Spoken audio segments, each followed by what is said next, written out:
আসসালামু আলাইকুম। আমি এখন আপনাদের সূরা আসরের মানেটা পড়ে শোনাবো। বিসমিল্লাহির রহমানির রহিম। পরম দাতা দয়ালু আল্লাহর নামে। আল আসরি ইন্নাল ইনসানা লাফি খুসর। কসম যুগের। আল আসরে মানে কসম যুগের। ইন্নাল ইনসানা লাফি খুসর, নিশ্চয়ই মানুষ ক্ষতির মধ্যে আছে। নিশ্চয়ই মানুষ ক্ষতির মধ্যে আছে।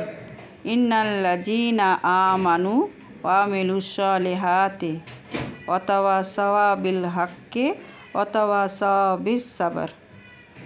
কিন্তু মুমিন নেককার যারা করে সৎকর্ম এবং পরস্পরকে ন্যায় ও পরস্পরের ধৈর্যের উপদেশ দেয় তারা ব্যতীত।